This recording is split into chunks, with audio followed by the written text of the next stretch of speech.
વક્રતુંડ મહાકાય સૂર્યકોટિ સંપ્રભ નિર્વિઘ્નમ કુરુ મે દેવ સર્વકાર્યેષુ સર્વદા. ઉપસમ પ્રકરણ. ચિત્તના સ્પંદનથી થનારી જગતની ભ્રાંતિ, ચિત્ત અને પ્રાણ સ્પંદનનું સ્વરૂપ અને તેના નિરોધ રૂપે યોગની સિદ્ધિના અનેક ઉપાય. શ્રી વશિષ્ઠજી કહે, હે શ્રીરામ, જેમ રાત્રિમાં બળતા ઉંબાડિયાને ગોળ ગોળ ઘુમાવાથી અગ્નિમય ચક્ર અસત હોવા છતાં પણ સત જેવું દેખાય, તે જ પ્રમાણે ચિત્તના સંકલ્પથી અસત જગત સત જેવું દેખાય. જેમ જળ ચારેય બાજુ ઘુમાવાથી જળથી અલગ ગોળ નાભી આકારનું આવર્ત દેખાય, તેમ ચિત્તના સંકલ્પ વિકલ્પથી જગત દેખાય. જેમ આકાશમાં નેત્ર દોષથી અસત મોરપંખ અને મોતીના ઝુમખા સત્ય જેવા દેખાય, તે જ પ્રમાણે ચિત્તના સંકલ્પ વિકલ્પથી અસત જગત સત્ય જેવું દેખાય. એ રઘુનંદન, જેમ સફેદી અને બરફ, જેમ તલ અને તેલ, જેમ પુષ્પ અને સુગંધ, જેમ અગ્નિ અને ઉષ્ણતા એકબીજાથી અભિન્ન છે, એ જ પ્રમાણે ચિત્ત અને સંકલ્પ એકબીજાથી અભિન્ન છે. તેમની ભિન્નતાની મિથ્યા કલ્પના કરવામાં આવી. ચિત્તના વિનાશ માટે શાસ્ત્રમાં બે ઉપાય બતાવવામાં આવ્યા, એક યોગ અને બીજું જ્ઞાન. ચિત્ત વૃત્તિનો નિરોધ યોગ છે અને પરમાત્માનો યથાર્થ અપરોક્ષ સાક્ષાત્કાર જ્ઞાન છે. શ્રી રામે પૂછ્યું કે બ્રહ્મન, પ્રાણ અને અપાનના નિરોધ રૂપે યોગ નામની કઈ યુક્તિથી ક્યારે મન અનંત સુખ આપનારી પરમ શાંતિને પ્રાપ્ત કરે છે?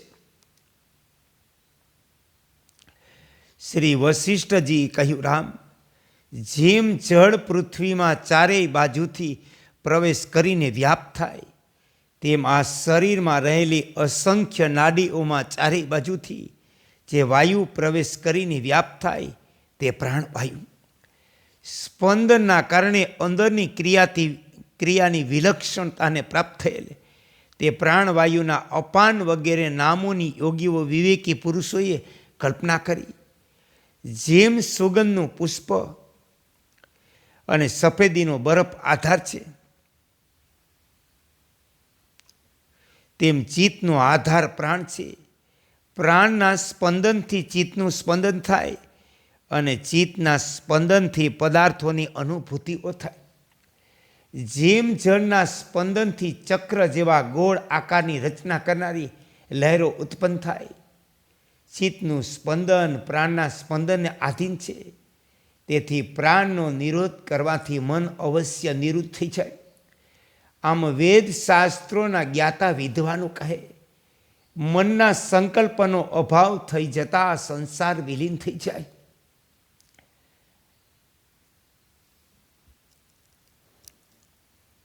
શ્રી રામે પૂછ્યું કે મહારાજ, દેહરૂપી ઘરમાં સ્થિત હૃદય આદિ સ્થાનોમાં વિદ્યમાન નાડીરૂપી છિદ્રોમાં નિરંતર સંસ્મરણ કરનારા મુખ, નાસિકા વગેરે છિદ્રોમાં નિરંતર આવતા જતા પ્રાણ વગેરે વાયુઓનું સ્પંદન કઈ રીતે રોકી શકાય?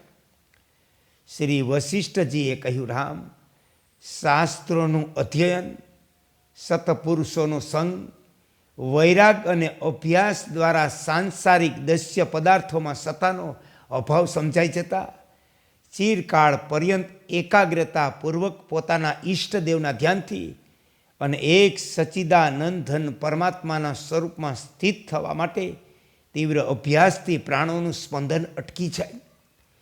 સુખપૂર્વક રેચક, પૂર્વક, કુંભક વગેરે પ્રાણોમાંના દઢ અભ્યાસથી એકાંત ધ્યાન યોગથી પ્રાણવાયુનો નિરોધ થઈ જાય. ઓમકારનું ઉચ્ચારણ અને તેના અર્થનું ચિંતન કરવાથી બાહ્ય વિષયોના જ્ઞાનનો અભાવ થઈ જતા પ્રાણવાયુનું સ્પંદન રોકાઈ જાય.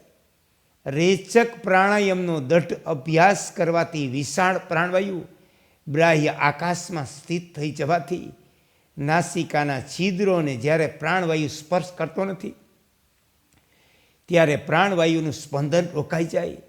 આનું જ નામ બાહ્ય કુંભક પ્રાણાયામ. પૂરકનો દઢ અભ્યાસ કરતાં કરતાં પર્વત પર વાદળોની જેમ હૃદયમાં પ્રાણ સ્થિત થઈ જતા જ્યારે પ્રાણીનું હલનચલન બંધ થઈ જાય ત્યારે પ્રાણ સ્પંદન રોકાઈ જાય. આનું નામ આભ્યંતર કુંભક પ્રાણાયામ. કુંભકની જેમ કુંભક પ્રાણાયામ અંતકાળ સુધી સ્થિર થઈ જતા અને અભ્યાસથી પ્રાણનું નિશ્ચલન સ્તંભ બંધ થઈ જતા પ્રાણવાયુનું સ્પંદન અટકી જાય. આનું જ નામ સ્તંભન વૃત્તિ પ્રાણાયામ. જીભ દ્વારા તાલુના મધ્ય ભાગમાં રહેનારી ઘંટિકાને પ્રયત્નપૂર્વક સ્પર્શ કરવાથી જ્યારે પ્રાણ ઉધર્વ રંધ્રમાં પ્રવિષ્ટ થઈ જાય ત્યારે તે પ્રાણવાયુનું સ્પંદન અટકી જાય.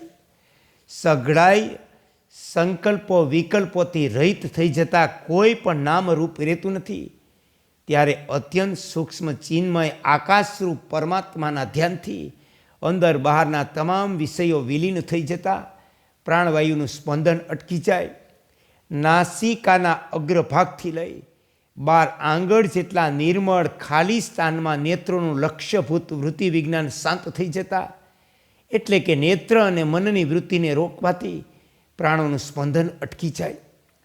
અભ્યાસથી અર્થાત યોગશાસ્ત્રમાં બતાવેલા પવન નિરોધના અભ્યાસથી ઉધર્વ રંધ દ્વારા તાલુના ઉપર જે બ્રહ્મરંધ છે તેમાં રહેલો પ્રાણવાયુ જ્યારે વિલીન થઈ જાય ત્યારે પ્રાણવાયુનું સ્પંદન રોકાઈ જાય. ભ્રૂકુટીની મધ્યમાં ચક્ષુ ઇન્દ્રિયોની વૃત્તિ શાંત થવાથી આજ્ઞા ચક્રમાં પ્રાણોના વિલીન થઈ જવાથી જ્યારે ચિન્મય પરમાત્માનો અનુભવ થઈ જાય ત્યારે પ્રાણોનું સ્પંદન રોકાઈ જાય.